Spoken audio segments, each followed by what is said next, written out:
Привет, друзья! Пока мы с вами заправляем машины золотым бензином и шокированы ценниками в супермаркетах, в тихих, кондиционированных кабинетах Берлина готовится еще одно серьезное решение, которое ударит по будущим пенсиям. И этот удар определит, сможете ли вы вообще когда-нибудь выйти на заслуженный отдых. В ближайшем окружении Ларса Клинбеля, лидера социал-демократической партии Германии и одного из самых влиятельных людей в правительстве, созрел план, который может радикально изменить социальные гарантии последних десятилетий. Йенс Зюдиком, профессор Дюссельдорфского университета и личный экономический советник верхушки социал-демократов, официально озвучил то, о чем раньше боялись говорить вслух. Фиксированный пенсионный возраст в 67 лет должен уйти в прошлое. Забудьте про это число. Вместо него предлагают ввести новую, железную норму – 45 лет чистого трудового стажа. Только отработав почти полвека без перерывов и пауз, вы получите право на полную пенсию без унизительных штрафных вычетов, которые в Германии могут седать, напомню, до 15-18% ваших выплат. А теперь самое важное. Зюдикум уже вовсю раздает интервью влиятельным изданиям, продвигая свою идею под красивой оберткой. Эффективное продление трудовой жизни. Вы только вдумайтесь в цинизм этой формулировки «эффективное продление».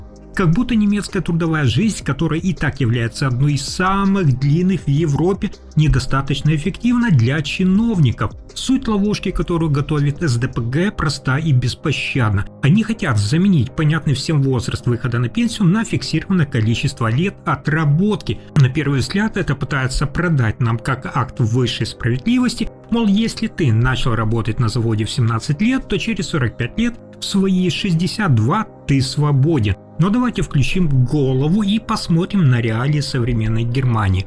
Кто в наши дни начинает работать в 17? Напишите мне в комментариях. И не прерывается ни на один день. Огромное количество людей сегодня долго учатся, получают квалификацию, проходят практику или вынуждены переучиваться из-за кризиса. Для таких людей планка в 45 лет стажа превращается в пенсию в 70 или в 72 года. Дьявол здесь не просто в деталях, он в самом фундаменте. Государство фактически признает, что пенсионная система Германии находится в глубоком кризисе. И единственный выход для них – заставить нас с вами работать до глубокой старости. Нас превращают в ресурс, у которого больше нет права на отдых, пока есть сила держать в руках инструмент или сидеть за компьютером. Друзья, Зюдикум очень технично отбивается от критики. Он заявляет, что его модель не бьет по ученым или тем, кто долго учился, мол, принцип эквивалентности остается в силе. Сколько взносов вложил, столько пенсионных баллов накопил, столько и получишь. На бумаге все гладко, но давайте посмотрим на то, о чем этот советник из Дюссельдорфа предпочитает помалкивать. А здесь внимание! Главный обман кроется в периоде выплаты. Если вы выходите на пенсию позже, чтобы добрать эти магические 45 лет стажа, вы просто физически будете получать пенсию меньше лет. Общая сумма, которую государство выплатит вам за всю жизнь, резко сокращается. Это скрытое изъятие денег из вашего кармана. Да, они обещают учитывать декреты, уход за родственниками и даже годы учебы в стандартный срок. Зюдикум преподносит это как подарок женщинам, но реальность такова: если вы захотите уйти, например, хоть на год раньше, чем положено по их новой линейке, то готовьтесь к жестким штрафам. Ваша законная пенсия будет таять на глазах, и это станет выбором между работать до самого позднего возраста или жить в нищете. Но настоящий фундаментальный вопрос, который Зюдикум старательно игнорирует, это крах самой системы. Немецкая пенсионная система – это так называемая система Umlageverfahren. Сегодняшние рабочие кормят сегодняшних пенсионеров. Эта схема работает идеально только в одном случае, если вы на рынок труда постоянно выходит армия молодых высокооплачиваемых специалистов. Но мы-то с вами знаем правду, этого не происходит уже десятилетиями. Демографическая бомба замедленного действия тикает все громче. И вместо того, чтобы решать проблему в корне, например, через реальный рост экономики или реформу налогов, они просто закручивают гайки вам. Немецкий рабочий должен пахать дольше, чтобы закрыть дыру, которую проделали политики своими ошибками. И тут невольно возникает вопрос, от которого у депутатов в Бундестаге краснеют даже уши. А на вас это правило 45 лет распространяется? На тех избранников народа, которые часто попадают в мягкие кресла парламента прямо со студенческой скамьи? не проработав ни одного дня в реальном секторе экономики. Посмотрите на этих политиков-карьеристов. Они годами накапливают свои роскошные пенсионные выплаты, которые в разы превышают пособия обычных граждан. Им не нужно считать баллы и трястись за каждый год стажа. Пока простому рабочему у станка или той же медсестре говорят затянуть свои пояса и работать до 70 лет, политический класс в Берлине обеспечил себе безбедную старость за ваш счет. Это та ли самая справедливость, о которой поют из телевизора сегодня. Друзья, Зюдикум удивительно оптимистичен. Он заявляет, что получил массу положительных отзывов, особенно от тех, кто не протирал штаны в университетах. Он уверен, если у правительства Фридриха Мерца и социал-демократической партии Германии хватит политической смелости эту реформу пропихнуть еще до конца текущего срока. Вдумайтесь в эти слова – исследовать новые пути. Для них эти пути, а для обычного рабочего, например, на заводе Volkswagen или Siemens, это лишние годы у станка. Зюдикум кивает на справедливость, мол, работяги пашут по 50 лет, а академики всего по 30. И тут же добавляет: научный как бы факт. Богатые живут дольше, значит получают пенсию дольше. И какой из этого вывод делают в Берлине? Вместо того, чтобы поднять уровень жизни бедных, они просто хотят заставить всех работать значительно дольше, прикрываясь статистикой долголетия. Пока эти господа в костюмах от Бриони философствуют о том же стаже и периодах дожития,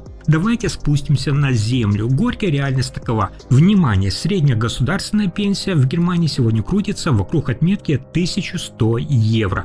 Вы серьезно? В таких городах, как Мюнхен, Гамбург или Франкфурт, этих денег часто не хватает даже на оплату той же аренды скромной квартиры и коммуналки. Пока политики жонглируют миллиардами в своих спецфондах, сотни тысяч немецких пенсионеров на склоне лет оказываются в унизительной нищете. Люди, которые строили эту страну, теперь вынуждены собирать бутылки или стоять в очередях в Тафель, чтобы просто свести концы с концами. И при этом мы видим с вами поразительную картину. Миллиарды евро вливаются в сомнительные программы социального обеспечения, которые только увеличивают нагрузку на пенсионную кассу. Система испытывает все большее давление, но вместо того, чтобы прекратить бессмысленное разбазаривание этих средств, власти выбирают самый простой путь – залезть в карман к тем, кто всю жизнь честно платил взносы. Они создают иллюзию выбора. Либо ты работаешь 45 лет без перерыва, либо ты нищий. Это не реформа, это приговор среднему классу Германии. Пока они обсуждают исследование этих новых путей, как они заявляют, мы видим только один путь. Путь к массовой бедности среди тех, кто надеялся на спокойную старость. Долговая петля Фридриха Мерца, уравнивание, которое не сходится. Друзья, давайте посмотрим правде в глаза. Новая коалиция под руководством Фридриха Мерца уже запустила гигантский специальный фонд в 500 миллиардов евро. Официально на инфраструктуру. На деле это колоссальный новый долг, который ляжет бетонной плитой на плечи будущих поколений. И вот тут математика окончательно перестает сходиться. Тем самым молодым людям, которых с каждым годом в Германии становится все меньше, придется одновременно оплачивать и эти безумные долги через налоги и вытягивать себе на пенсии поколение бэби-бумеров. Не нужно быть сегодня профессором экономики из Дюссельдорфа, чтобы понять, эта система движется к серьезному кризису. Государство просто не сможет выполнить свои обещания, и эффективное так званое продление стажа до 45 лет – это лишь первая попытка тянуть неизбежный крах. В свете этих событий любому, кто живет в Германии и думает о своем будущем, пора перестать надеяться на государственную подушку. Когда будущее вашей пенсии кажется более неопределенным, чем когда-либо, пришло время для широкой диверсификации. Посмотрите на историю. Правительства приходят и уходят, пенсионные реформы проваливаются одна за другой, а валюты обесцениваются инфляцией. Но физические драгоценные металлы, такие как золото и серебро, на протяжении столетий доказали свою надежность. Это не просто инвестиция, это ваши средства сохранения стоимости, которые не зависят от капризов социал-демократической партии СДПГ или гениальных идей Йенса Зюдикума. В качестве дополнения к вашему портфелю физическое золото в Германии может стать тем самым стабилизатором, который позволит вам не зависеть от неэффективной пенсионной кассы и дожить свои годы в достоинстве, а не в очереди за бесплатной едой. И напоследок, юридический момент. Друзья, все, что мы сегодня с вами обсудили, это не инвестиционная рекомендация, это наш аналитический взгляд на ситуацию в Германии. Все решения по своим финансам вы должны принимать только после собственных исследований или консультаций с профессионалами. деньгами. Мы делимся информацией, но ваша стратегия – это ваша ответственность. На сегодня это все. Мы с вами увидели, как пенсионная система Германии превращается в ту ловушку для тех, кто честно трудился всю жизнь. Ситуация меняется быстро, и я буду следить за каждым новым законом в Бундестаге, чтобы вы знали, к чему готовиться. Обязательно подпишитесь на канал, если хотите знать правду о том, что происходит с вашими деньгами в Германии. Спасибо за просмотр, берегите свои нервы и свои накопления. До встречи!